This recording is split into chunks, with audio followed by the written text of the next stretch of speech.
Bonjour à tous, bienvenue sur la pleine lune du 23 mai, 13h54, heure Paris, enfin temps universel reporté à l'heure Paris, puisque c'est 13h54 exactement qu'aura lieu cette pleine lune, qui est une pleine lune assez spéciale, puisque la pleine lune de mai, c'est la pleine lune du Wesak. Nous voilà sur le site des Nations Unies et on voit bien journée du Wesak le 23 mai 2024. C'est célébré aux Nations Unies, c'est célébré dans les plus hautes instances américaines, c'est célébré bien sûr partout en Asie. C'est la date de naissance du Bouddha. C'est une date très importante. Au niveau méditation aussi, c'est une date particulière. C'est un moment où on peut vraiment se connecter sur ses intériorités, sur sa spiritualité. C'est une journée de très forte intensité, la journée, la pleine lune du Wesak, qui est la pleine lune du mois de mai. Nous voyons cette spiritualité qui est très importante avec Neptune qui domine complètement cette carte, qui est une invitation à dépasser tous nos antagonismes, tous nos différences pour retrouver une forme de compassion avec un très bel aspect Neptune, Vénus, qui nous invite. Alors ce Neptune qui est au degré 29, donc c'est le degré Anaret du poisson, il nous invite véritablement à faire le point et à retrouver cette humanité, cette bienveillance qui devrait être la nôtre et qui devrait régner sur le monde. C'est une pleine lune qui est magnifique pour se connecter sur ses intériorités, sur son histoire personnelle, sur sa spiritualité, sur sa foi, sur sa conscience, et pour mettre en adéquation mon conscient et ma spiritualité. Comment je peux faire descendre cette spiritualité, cette idée d'une foi, quelque chose qui est plus grand que moi, eh bien, comment ça peut venir m'habiter au quotidien et me ramener une certaine forme d'espérance?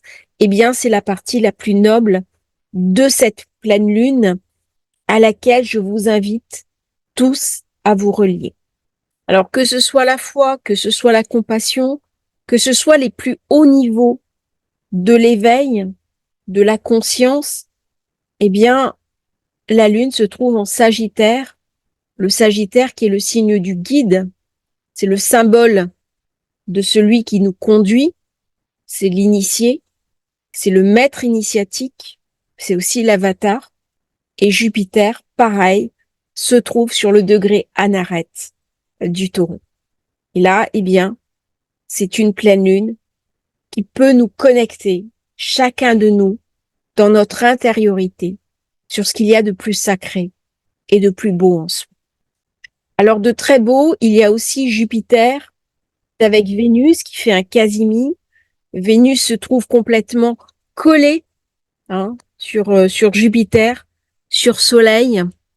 Donc Vénus est également degré Anaret, 29 degrés, donc elle est vraiment dans le cœur de Jupiter, avec le Soleil qui se retrouve juste après, qui vient éclairer ce couple fusionnel, ce couple de la chance, qui se trouve en maison 11, la maison des projets, des projections, des groupes, des communautés.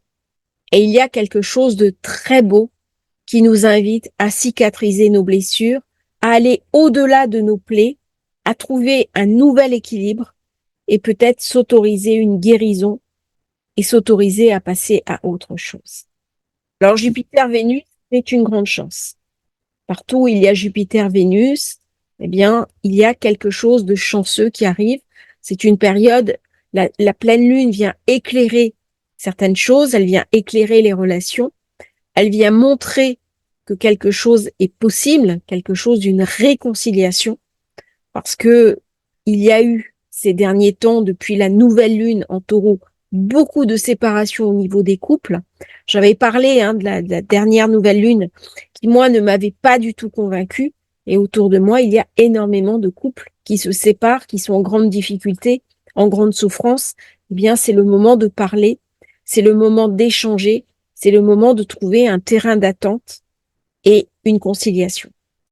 Alors, c'est une pleine lune qui est particulièrement émotionnelle, émotive. Elle est ascendant Cancer. Elle va mettre l'accent sur les groupes, sur les partenariats, sur la famille, mais aussi sur les clans, sur les identités. Et elle va m'inviter à repenser comment je vais me définir à l'intérieur de mon propre groupe, que ce soit mon groupe familial ou le groupe auquel je m'identifie. Donc, il va y avoir une forme de tension par rapport au groupe. C'est-à-dire que le Cancer n'est pas dans l'État-nation. Il n'est pas dans le groupe de l'État. Il est dans le groupe particulier auquel je vais me référer. Et ce groupe va prendre plus d'importance, plus d'impact et aura plus d'impact que ma qualité de citoyen ou de personne qui habite un pays. Alors, c'est une pleine lune où il y a beaucoup d'intensité avec Jupiter en arête, Neptune en arête, Vénus en arête. Et chaque fois qu'il y a une pleine lune avec beaucoup d'intensité, eh bien, il y a des événements importants qui vont venir se dérouler. Et nous avons vu qu'il y a eu des bombardements de tempêtes solaires qui nous ont énormément fatigués. Ça a été mon cas. C'est une des raisons pour laquelle je n'ai pas publié beaucoup de vidéos ces derniers temps. Je m'en excuse, j'étais vraiment épuisée. Et donc, j'ai été obligée de me reposer. Mais je ne suis pas la seule. Il y a beaucoup de personnes qui ont été aussi impactées par cette puissance qui vient du cosmos. Eh bien, cette puissance, elle est vraiment montrée dans cette pleine lune par ces planètes qui sont sur le degré final. Et normalement, quand il y a une planète sur le degré final, eh bien, elle vient vraiment mettre l'accent sur elle-même. Il y a là 3 planètes.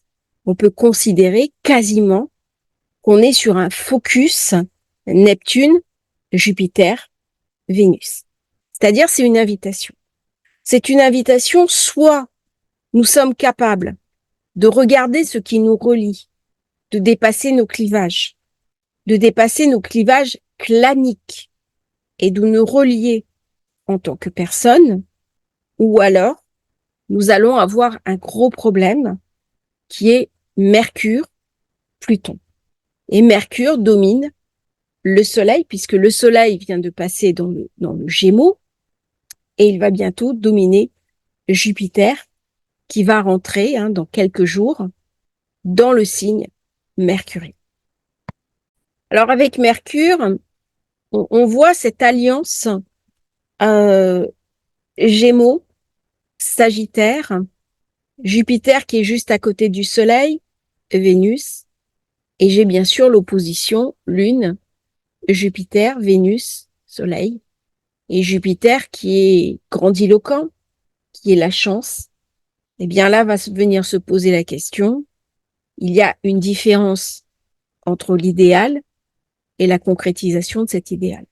Et est-ce que Jupiter, qui n'est pas toujours raccord dans ses promesses, c'est-à-dire il amène souvent la promesse de monts et merveilles, mais est-ce qu'il ne va pas venir, au final, nous décevoir en nous promettant bien plus que ce qu'il ne peut réellement nous apporter? Alors, pourquoi procéder ainsi? Eh bien, parce que le Soleil est dans le Gémeaux. J'ai une conjonction Jupiter-Vénus qui pourrait être très positive, sauf qu'il y a une rupture. On n'est pas dans le même univers. C'est-à-dire que Jupiter et Vénus sont dans le signe d'avant. Ils sont dans le Taureau. Ils sont dans le signe des moyens financiers, de l'argent, des acquis, ces acquis qui ne veulent pas lâcher.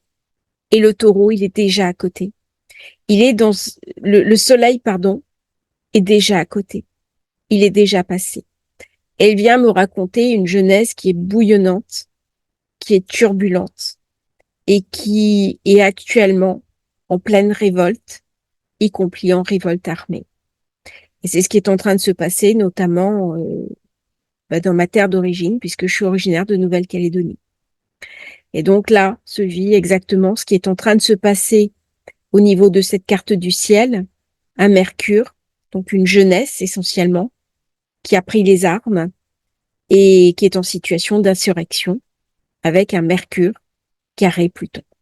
Donc il y a une forme de rupture entre une institution, entre quelque chose qui est très posé, comme Saturne, qui encadre très très bien ce milieu du ciel, avec Neptune, où il y a une partie de la population bien qui est à l'abri, et puis une jeunesse qui est beaucoup plus turbulente, si je puis m'exprimer ainsi, parce que là on est sur des guérillas urbaines, et qui est en révolte, et qui en passe par des moyens de rupture de contrat, de rupture d'accord, et les ruptures d'accords se font de manière violente. Donc c'est exactement ce qui se passe. Alors vous allez me dire c'est loin, oui, mais c'est quand même la France, c'est un territoire d'outre-mer, et on voit bien comment Neptune impacte là tout ce qui est territorialisation, hein, l'outre-mer, le poisson, avec une forme de rupture contre l'État. On a Pluton qui se dirige vers le Capricorne, la maison 7, c'est le contrat, le contrat, les institutions. Et j'avais parlé dans l'introduction de l'importance du clan. C'est-à-dire que la référence à son ethnie, à sa culture d'origine, eh bien, a plus de valeur que le pays auquel j'appartiens. Et donc, je cherche à faire sécession. Et alors, ce qui est intéressant dans les événements de Nouvelle-Calédonie, j'en avais parlé dans la nouvelle lune du début du mois, parlant de tractation secrète. Eh bien là, parce que la pleine lune vient me montrer quelque chose qui jusqu'à présent était caché, eh bien on voit qu'il y a des influences étrangères, que ce soit notamment l'Azerbaïdjan, qui s'invite au débat. Alors il y a peut-être d'autres pays, comme l'Australie, peut-être la Chine, peut-être la Russie. Je n'ai pas assez d'informations pour en parler avec justesse, mais l'Azerbaïdjan, eh bien, il y avait des alliances, des accords entre les indépendantistes de terrain, donc le FNLKS qui est l'ancien parti traditionnel et le CCAT qui est une organisation avec des actions de guérilla. Et donc la population locale est actuellement en grande difficulté avec des risques de pénurie alimentaire, mais déjà des pénuries de médicaments et surtout des soins qui ne sont plus assurés. Donc des gens, le centre de dialyse a été incendié. C'est très grave, les gens sont barricadés chez eux, ils se défendent comme ils peuvent, et c'est une véritable libanisation d'une partie du territoire français. Et on voit, quand on a vu la précédente nouvelle lune, bien qu'il y avait des tractations secrètes, il y avait des échanges secrets. Et bien là, maintenant, ça nous est montré. Et ça nous est montré, eh bien, dans une forme de rupture entre la lune et le soleil. Alors, cette pleine lune, elle vient aussi me raconter quelque chose qui est que là où se trouve l'ombre, se trouve la lumière et réciproquement. C'est-à-dire que alors que nous devrions être dans une énergie de conscience, dans une énergie de lumière, dans l'énergie du Bouddha, eh bien, il y a un nouvel événement qui vient de s'ouvrir. Et ça, c'est aussi en corrélation avec cette lune qui est en conjonction avec une étoile fixe, qui est Prima Iadum, qui est une étoile fixe dans le Sagittaire, qui est une étoile qui est de l'ordre de Mars, qui amène de la violence, de la férocité, des blessures à la tête, des coups de couteau, des fusillades. Elle peut amener aussi des naufrages. Donc, il peut y avoir, avec une configuration de ce type, naufrage. Ça va regarder aussi tout ce qui est port, tout ce qui est échange maritime. L'armée est venue à Nouméa en renfort pour protéger notamment le port et les échanges marins, mais c'est aussi une étoile qui vient me parler de violence. Et donc, sous des dehors où je suis invitée à me relier à titre personnel sur quelque chose de très beau, de très positif et de très élevé, eh bien, si on regarde bien cette carte, il y a quand même quelque chose de cette tension générale qui m'est racontée par les événements en présence. Alors, ce qui est intéressant, c'est si on regarde le thème de la Nouvelle-Calédonie, bon, sachant que l'heure est pas forcément la bonne, hein. Donc, on va éviter de regarder les maisons, mais ça donne quand même une approche, ça donne une mise en perspective. J'ai Saturne qui est à 1 degré du Gémeaux. Et donc, qui se retrouve à faire le lien, Saturne étant bien sûr les institutions, hein, l'administratif, l'État tutélaire, l'État régalien, eh bien, entre Jupiter, Vénus et le Soleil de l'autre côté.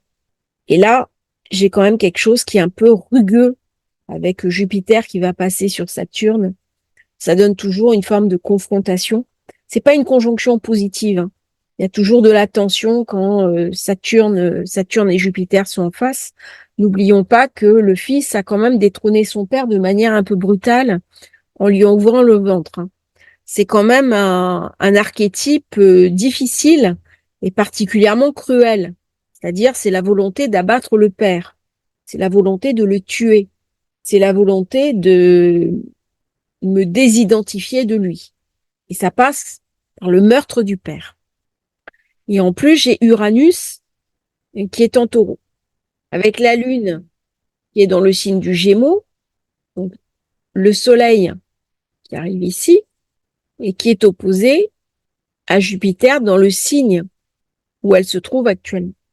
Donc là, il est fort à parier que même si les émeutes réduisent en intensité, eh bien que les événements, au moins le temps que Jupiter soit passé sur Saturne, ben ça va mettre quand même quelques temps. Alors c'est pas juste un feu de paille. C'est vrai que les séquelles vont être très dures parce qu'il y a beaucoup de pertes économiques, d'entreprises, de magasins qui ont été brûlés, de maisons qui ont été brûlées. Les gens ont peur, les gens sont paniqués. Moi, j'ai des amis qui sont là-bas, j'ai reçu des nouvelles. Les gens organisent eux-mêmes comme ils peuvent des barricades et ils se relayent toute la nuit entre voisins. Et donc, on voit bien la peur avec la lune noire, le nœud nord et la lune de l'autre côté. Et pareil, nous avons un soleil qui est à 0 degré en balance, donc il n'est pas stabilisé. Et ça, c'est ce que j'ai toujours connu en Nouvelle-Calédonie. Il y a une situation très instable qui préside au territoire. On revient maintenant à la pleine lune. Donc, le 24, je vais avoir Vénus qui va passer en Gémeaux, qui va rejoindre le Soleil. Jupiter, pareil. Le 25, Jupiter glissera en Gémeaux. On va parler communication, on va parler informatique. On va parler aussi des nouvelles technologies, de l'explosion de cette IA qui devient très controversée et qui pourtant pousse en avant et qui va poser un certain nombre de questionnements très importants sur le rapport que nous avons à la communication, le rapport de la jeunesse aussi à la communication, notamment aux écrans, au digital. Mais ça va venir aussi poser la question des réseaux sociaux, en particulier vu l'accumulation de planètes en maison 11, eh bien TikTok a été interdit en Nouvelle-Calédonie, mais TikTok pourrait être interdit aux États-Unis après les élections américaines. Tout ça parce que les Américains peuvent pas forcément contrôler TikTok comme ils arrivent à contrôler Facebook ou d'autres réseaux sociaux. Et donc, ça va venir sur ces planètes en maison 11 poser la question de notre liberté à nous, hein, puisqu'on est la maison 11, c'est aussi la maison de la liberté, de notre indépendance par rapport à une forme de propagande et par rapport à une forme de manipulation. Et là, dans les événements qui se passent, on voit bien qu'apparaît une sorte de décalage entre ce qui nous est raconté par les médias mainstream et puis une certaine forme de réalité où quelque chose ne colle pas dès qu'on analyse les forces en présence, dès qu'on analyse simplement ce qui se passe sur le terrain. Et donc, il y a un certain nombre de groupes qui vont entrer en crise d'identité, en crise de reconnaissance, qui vont actuellement transformer la société alors que ce sont des groupes minoritaires. Et on se retrouve dans une espèce d'inversion, et ça c'est typique de Pluton. C'est aussi ça que Pluton, dans ce carré avec Mercure, vient me raconter. C'est-à-dire, c'est une minorité qui veut venir raconter quelque chose et imposer sa loi à une majorité. Eh bien, avec cette pleine lune, il y a quelque chose qui va être moins facile parce que ça commence à poser des résistances. N'oublions pas qu'on est dans le signe du Taureau. Et donc, il y a toute une partie d'une nouvelle idée qui émerge. C'est ce qu'on a vu, par exemple, sur l'Eurovision, où beaucoup de personnes n'ont pas du tout adhéré au grand show qui était proposé, non pas forcément en tant que show, mais en tant que spectacle grand public proposé à une heure de grande audience, et notamment avec les présences d'enfants devant les écrans. On est sur Mercure. Et ça, c'est des images qui peuvent, quand on est parent, choquer que nos enfants trop jeunes voient ce genre d'images. Et ça a des conséquences sur la psyché des enfants. Alors avec ce Mercure-Pluton, on va pas me parler de vérité. On va me parler de post-vérité, c'est-à-dire on s'intéresse pas à ce qui est vrai. On s'intéresse à ce qui va parler au cœur. On va s'intéresser à ce qui nous semble juste. Mais la vérité est secondaire. Et c'est bien un des problèmes du débat actuel. D'où les manipulations d'opinion. Ça, c'est une pleine lune où vraiment les manipulations d'opinion, les ingérences étrangères vont être vues. Elles vont s'illustrer. Quelque chose qui est montré. Et c'est très puissant. Alors, quand Jupiter, Vénus vont passer de l'autre côté, dans le Gémeaux, ils vont former un trigone à Pluton. Donc là, il va y avoir une remise en question. La maison, c'est aussi la maison de la propagande. C'est aussi la maison où on va me mentir pour me faire croire à une vérité qui est fabriquée de toutes pièces. Sauf que j'ai besoin de m'autonomiser. J'ai besoin de me libérer. Et donc, j'ai besoin de renouer avec une certaine autonomie de ma propre pensée. J'ai besoin de chercher quelque chose qui est par exemple du média citoyen. J'ai besoin de recevoir un regard sur le monde qui est différent.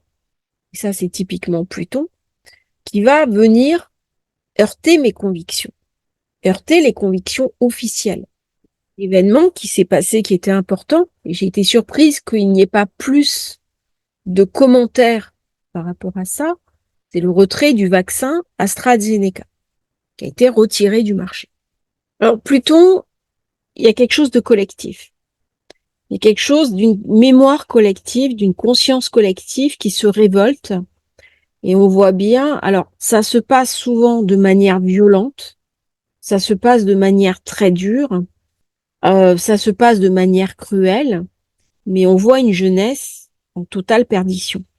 Alors, soit des cas de plus en plus jeunes de dépression, des cas de plus en plus jeunes de suicide, mais aussi des cas de plus en plus jeunes avec une très grande cruauté.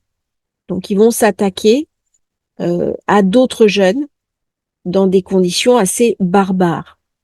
Et ça, c'est bien montré par ce Mercure Pluton qui vient nous interroger. Qu'est-ce qu'on veut faire? C'est-à-dire que faire société, c'est pas uniquement la vivre, c'est aussi la penser. Et ça, c'est Mercure. C'est sa capacité à se projeter dans l'avenir. Alors, c'est valable à titre collectif, c'est valable à titre individuel. C'est-à-dire que cette pleine lune, elle vient me poser qu'est-ce que je veux faire moi de mon avenir. Je suis invitée à le penser. Je suis invitée à y réfléchir. Je suis invitée à apporter une maturité sur des décisions à prendre, sur mes certitudes, peut-être revoir mes certitudes pour évoluer, pour avancer. N'oublions pas que j'ai encore Uranus, qui est un gros changement, qui est une révolte. Et là, dans quelques temps, Uranus va faire sa conjonction avec Algol. Ça va pas être un moment très évident. Donc là, je suis invitée à regarder ce qui se passe et rester très lucide sur le monde qui m'entoure. Alors, c'est une pleine lune avec Vénus, qui est la planète de la paix, Jupiter, la planète de l'espoir, qui vont entrer en corrélation avec Pluton, mais cette opposition avec avec la Lune, montre un petit peu l'incapacité, dans un cas comme dans l'autre, de mettre en place véritablement un processus de paix, de pacification. Pourquoi? Alors c'est ça qui est anachronique, bien parce que les énergies en présence sont trop fortes. C'est-à-dire que quand j'ai au niveau cosmique des bombardements stellaires, quand j'ai des positions planétaires trop puissantes, 3 planètes en arrête, Pluton rétrograde, Pluton sur les premiers degrés du Verseau, Uranus qui va vers Algol, il y a trop d'énergie. Et donc, quand il y a trop d'énergie, ça va créer de la friction, ça va créer de la tension, et du coup, ça va créer des affrontements. Parce que quelque part, mon humanité, lorsqu'elle est soumise, si elle n'est pas préparée à recevoir certaines énergies stellaires, d'où l'importance, de s'ouvrir aussi à une certaine forme de spiritualité, ce qui n'empêche pas d'avoir une vie matérielle. On ne demande pas de partir méditer dans une grotte. C'est pas ça. Mais c'est simplement de poser un autre regard sur sa vie et pas uniquement un regard matériel, matérialiste. Le Gémeaux, il est dans l'intellect. Ok. Le Taureau, il est dans le corporel. Le Bélier, il est dans l'action. Mais Neptune vient quand même me parler d'une spiritualité que je suis invitée à incarner dans ma vie. Et donc, si je ne développe pas cela en moi, je vais être beaucoup plus sollicitée quand les énergies stellaires vont être trop puissantes et ça va créer des frictions entre les clans, entre les groupes, entre les personnes d'une même qui se reconnaissent d'une même identité.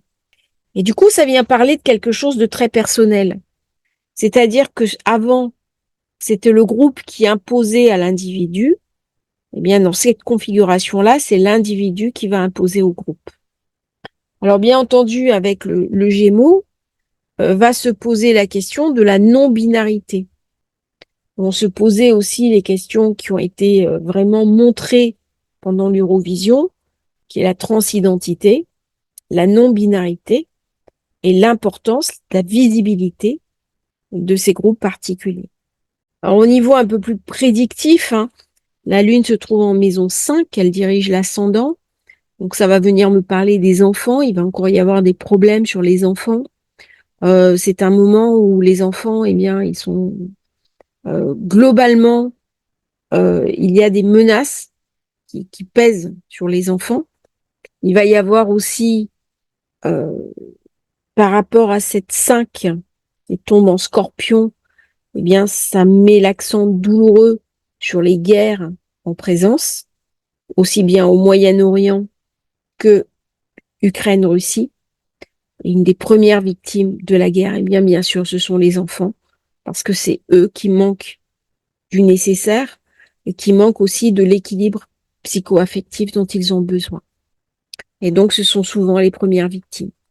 Et en plus, le poisson, c'est quand même le psychisme, c'est aussi l'inconscient, et c'est aussi malheureusement des générations qui vont accuser des chocs, des syndromes de choc post-traumatique, des traumas liés justement à ces guerres fratricides, ces guerres de clans. Et ça, c'est bien montré par le cancer, parce qu'il y a des origines communes, même si les cultures sont différentes, même si les religions sont différentes. C'est ce que j'ai dit au début de cette vidéo. Ce qui nous rapproche, ce qui nous lie, est plus puissant que ce qui nous sépare, mais nous n'avons jamais accepté l'idée que nous étions une et même humanité. Et c'est toute la question de ce thème. En Nouvelle-Calédonie, par exemple, même s'il y a des choses terribles qui se passent, il y a aussi des solidarités qui s'organisent. Et pas uniquement loyalistes d'un côté, indépendantistes de l'autre. Il y a aussi des indépendantistes qui n'adhèrent pas à ce que les jeunes sont en train de faire, qui n'adhèrent pas avec cette guérilla. Et donc, il y a des solidarités qui se mettent en place, il y a des aides, il y a des assistances au niveau de la population qui s'entraide. Et dans situation de crise, eh bien, on voit des solidarités apparaître. Et ça, c'est quelque chose que je connaissais à Nouméa et c'était très touchant, cette solidarité. Mais la solidarité, malheureusement, elle venait souvent en temps de crise. Alors, on continue dans une période de plateau, hein, il ne va pas y avoir forcément de nouvelles choses, comment dirais-je. Mais il y a quelque chose qui s'évacue. On va beaucoup parler informatique, intelligence artificielle. Mais par contre, sur le plan Russe-Ukraine, je vois pas pour l'instant de signature. Pareil sur Israël. Et je pense qu'il va y avoir encore pas mal de décès, malheureusement, jusqu'à la prochaine pleine lune. Il y a une tension hein, qui se met en place et quelque chose qui n'arrive pas à s'évacuer. Et ça, c'est assez difficile parce que grosso modo, c'est pas une carte qui est négative. C'est plutôt une bonne carte du ciel. Il y en a eu qui étaient bien pires que ça. Mais pour toutes les raisons que j'ai évoquées, eh bien, il y a une tension au niveau des astres que nous percevons et du coup, eh bien, ça va s'évacuer dans des événements humains liés à la mer, peut-être des naufrages, peut-être des inondations, encore une fois, et des conditions climatiques très difficiles. Alors, on voit qu'on intègre petit à petit Pluton, Pluton qui vient un petit peu nous contrôler. Hein. Est-ce qu'on va l'accepter avec une maison 11 aussi chargée? Eh bien, ça va faire partie des enjeux de cette pleine lune. Parce que au plus l'informatique va entrer dans notre quotidien, et au plus la question de la liberté individuelle va venir se poser dans les temps qui viennent. Alors, pour finir, c'est ce que j'avais dit la dernière fois, hein, c'est que quand on a un seul carré, eh ben, ce carré devient très dur. Et donc, on voit bien hein, ce problème mental, ce problème cognitif entre Mercure et Pluton, où quelque part, on est hors de sa réflexion. Il y a quelque chose des capacités cognitives qui nous sont confisquées. Il y a quelque chose de la réflexion qui nous est confisquée. Il y a quelque chose de pulsionnel. Et donc, il y a une forme de violence brute. Il y a quelque chose de très instinctif dans ce carré Pluton-Mercure. Pluton étant en 7, il vient détruire quelque part l'accord, le contrat social, ce qui fait le vivre ensemble. Alors, ça va se faire au niveau national, ça va se faire aussi. Je pense qu'il va y avoir de nouveau des destructions d'accords entre pays et des tensions qui vont encore venir s'amplifier. Par contre, j'ai envie de dire que là où se trouve la lumière, eh bien, il y a quelque chose de l'ombre qui est attiré.